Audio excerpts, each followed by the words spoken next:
So today we're going to talk about the different classes of vessels which are found in the cardiovascular system. And we can consider the four different classes. These are arteries, veins, capillaries, and lymphatics. And there are subclasses of these four major groups. So if we consider the arterial system first, we have got elastic arteries. Now, a good example of an elastic artery is the aorta.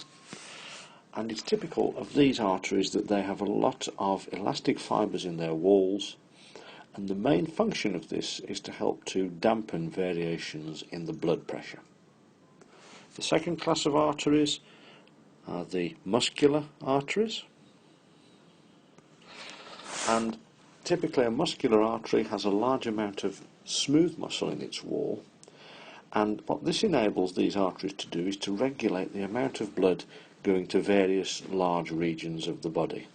So an example of a muscular artery would be the femoral artery running through the thigh, and if this artery gets smaller in diameter because its muscles contract, then less blood would get to your lower limb, and that blood might be used instead in the digestive system. The final class of arterial vessel is the arteriole, and these are the smallest vessels. And the major function of arterioles is in regulating the blood pressure. So these are, once again, muscular channels. They have smooth muscle in their walls, that they're quite small diameter, and changes in the diameter of their in the diameter of their lumen can cause changes in the levels of blood pressure. The venous system is a little bit simpler than the arterial system. Basically, we have got large veins. So an example of large veins would be the vena cava, the superior or the inferior vena cava. And the thing you've got to realise about large veins is that they've got thin walls and they're able to collapse down or distend. And this is why we often call veins capacitance vessels. They're able to store a large amount of blood that you might wish to use, for example, during a fight or flight scenario. The smaller veins, the tiny veins, are called the venules. And venules are very important in the immune system because the so-called post-capillary venules are relatively permeable, and they allow immune cells to pass from the vessels into the various body tissues. Now, once blood has passed through an arteriole, it will typically enter a capillary bed. And there are three major classes of capillaries. We have got what are known as continuous capillaries.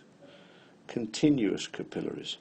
And these are capillaries which have impermeable walls because they have a single continuous layer of endothelial cells lining them. So substances apart from the smallest molecules aren't really able to pass across the walls of continuous capillaries. The second class of capillary that we have are the so-called fenestrated capillaries. And these are much more permeable than continuous capillaries. So these are typically found in the gut or in the kidney, where we want a large amount of material to pass into the bloodstream very rapidly. So, for example, absorbing nutrients. And then the final class of capillaries are the so-called sinusoids. And these are found in a few specialised sites of the body, the best example being in the liver.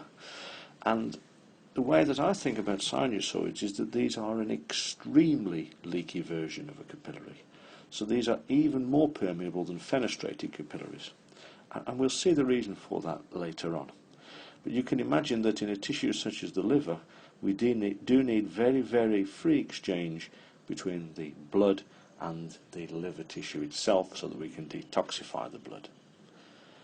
And then the final class of vessels that I want to think about are the lymphatics. We don't tend to differentiate between different classes of lymphatics all that much, although you do need to be aware that we do have microscopic lymphatic channels as well as macroscopic channels, which do ultimately drain into the venous system. So let's have a closer look at the structure of these four different types of vessel. So what I'm going to draw now is a cross-section through a muscular artery. So what I'm drawing on here is the external wall of the artery, and this is either known as the tunica adventitia or the tunica externa. So this outer wall is called the tunica externa, and I'll just delineate it by drawing a second line here. So the tunica externa is mainly formed from connective tissue. So it's made of connective tissue, and it is essentially the blood supply and nerve supply for the rest of the artery. So you've got to imagine this is a muscular artery we're drawing here. So because its wall is so thick, it can't just rely on diffusion from the blood that it carries. It actually has its own blood supply coming through the tunica externa. So that's what these red dots are going to be here. This is the blood supply, the vessel supplying the wall of this muscular artery itself, and there are of course veins in there as well. In addition, the tunica externa also contains nerve fibres. So in green, these are nerve fibres of the autonomic nervous system, and what these nerve fibres do is regulate the state of contraction of the muscle in this muscular artery. If the muscle contracts, the artery will get narrower, so less blood will pass through. If the muscle relaxes, the artery will dilate. So the function of tunica externa is to provide a blood supply and a nerve supply to the rest of the artery. So the next layer I want you to consider is sitting deep to the tunica externa, and this is called the tunica media. So this is the tunica media, which is here, and the tunica media is composed primarily of smooth muscle, which I'm going to depict here by these lines. Now, smooth muscle, as you might recall, is involuntary. It's controlled by the autonomic nervous system, and in this case, this smooth muscle's job is to regulate the diameter of this muscular artery. So you can imagine if the smooth muscle here contracts, then the walls of the artery will kind of pull in like this, and the diameter will get smaller. If it relaxes, then the opposite will occur. So the tunica media is mainly composed of smooth muscle, and it is controlled by the autonomic nervous system.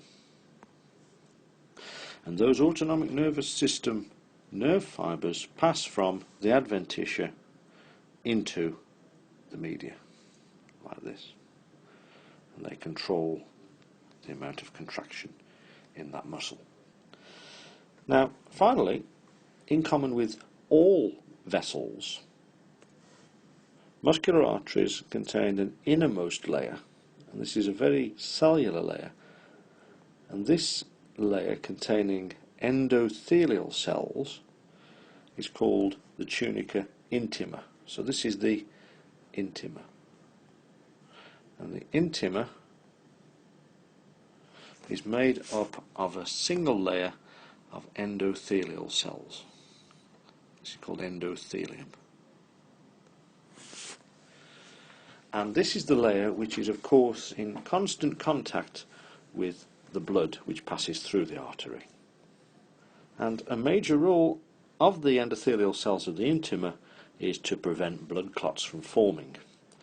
Because, as you can imagine, if a big blood clot forms in here, this could cause big problems in terms of the amount of blood that can pass through this artery. And a common reason for blood clots to form within arteries is due to the disease known as atherosclerosis.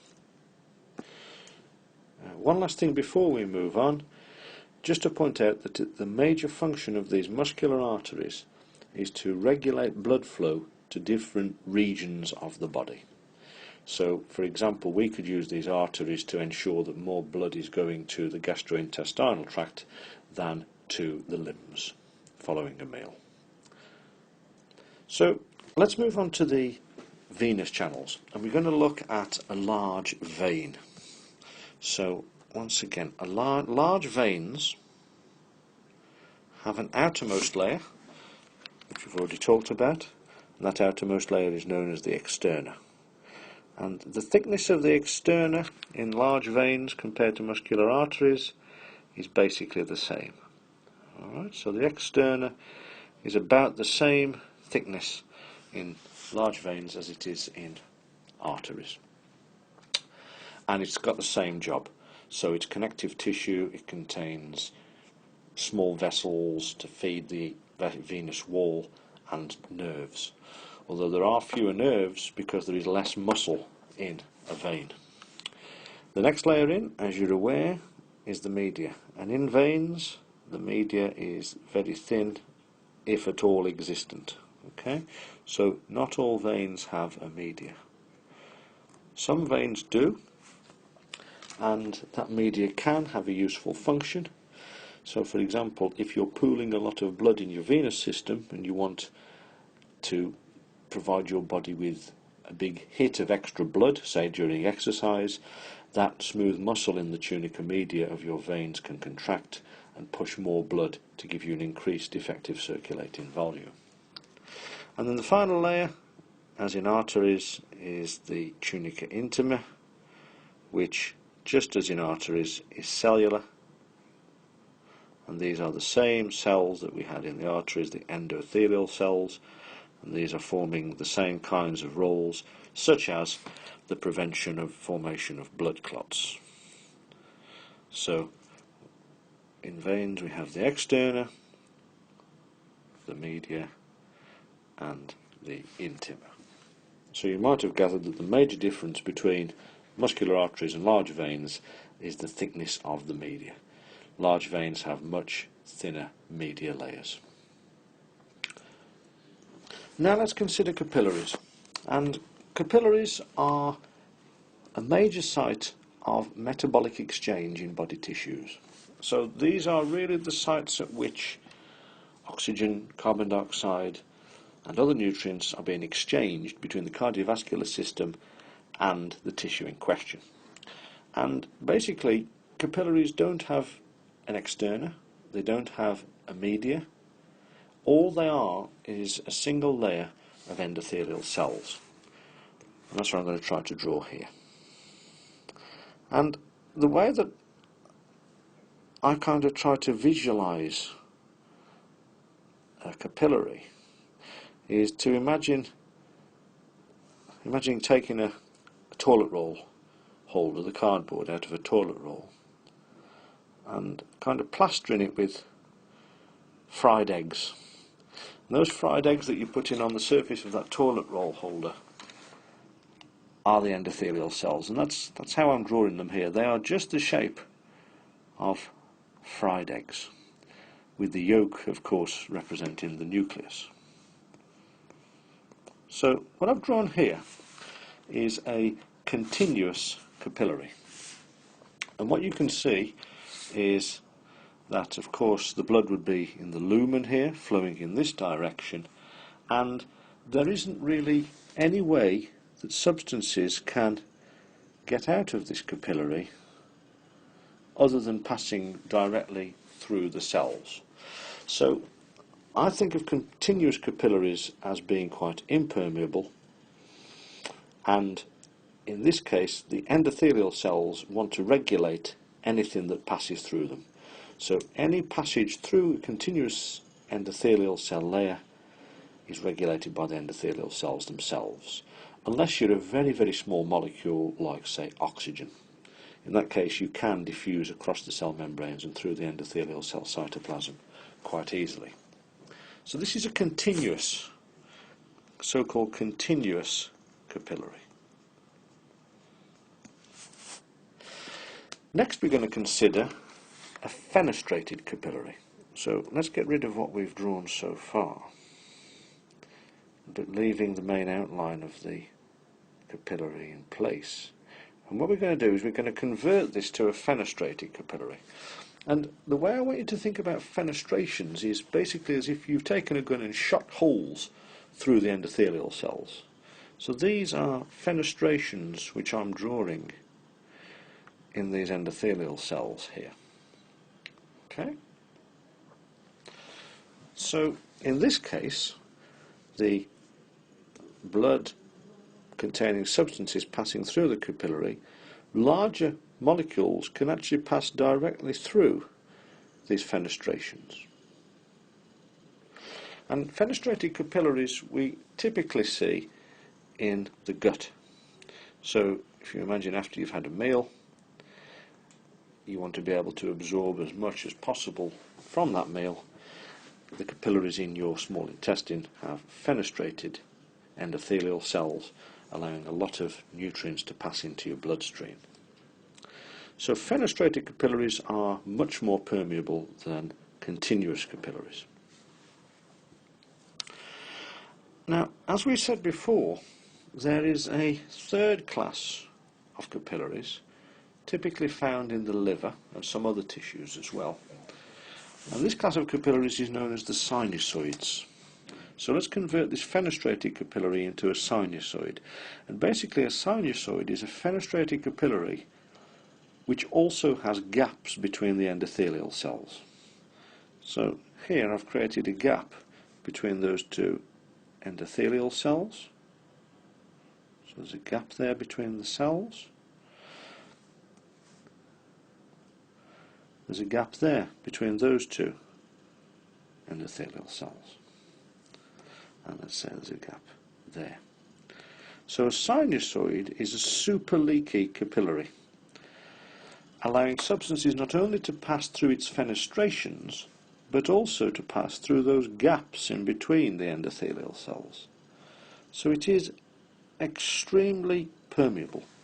And you find sinusoids in sites where you want very, very free exchange between the cardiovascular system and the tissue in question. So if, for example, the liver contains sinusoids, and the liver, as you know, has important roles in detoxification of the blood. So the liver wants to see as much of that blood as possible, so it uses sinusoids.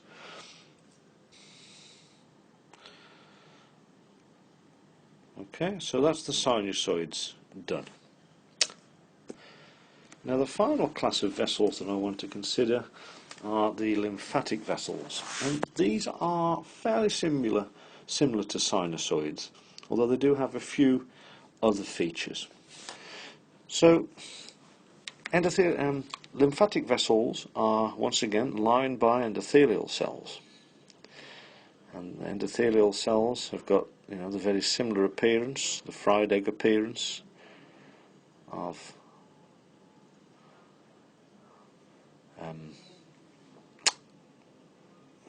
our endothelial cells in blood vessels.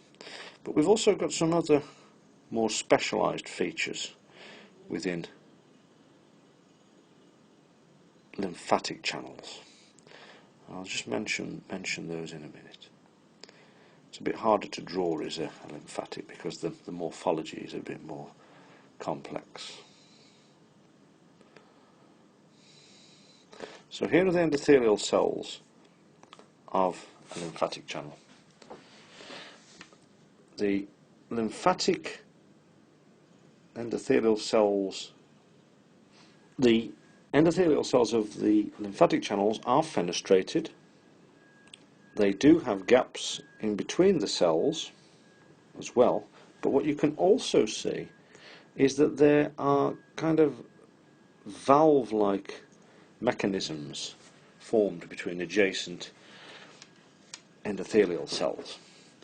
And what these do is they permit a pretty much one-way flow of fluid from the interstitial space to the lymphatic capillary lumen.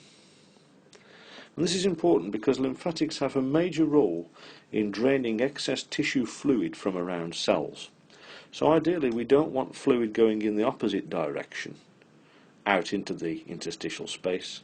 We want fluid to go into the capillary lumen. In addition, lymphatics also have valves. So here's a lymphatic valve allowing fluid to pass in only one direction. So they're more unidirectional, a bit like veins. This also makes sense from the point of view of drainage, because we don't want fluid flowing in the opposite direction and risking accumulation in the interstitial space. Additionally, lymphatic channels are involved in the immune system, and what we would find if we followed this lymphatic channel to its ultimate destination, it would probably drain into a lymph node. And lymph nodes are sites where there are high concentrations of immune cells which monitor the fluid passing through the lymphatic channel, making sure that it does not contain any antigens. If there are antigens present in the lymphatic fluid, say because it's draining an infected area of the body, then those immune cells can mount an immune response and deal with that infection. So I hope you found this mini tutorial useful. As always, I'd encourage you to leave some feedback on the website so that I can try to improve these as much as possible. Okay, thanks a lot. Bye.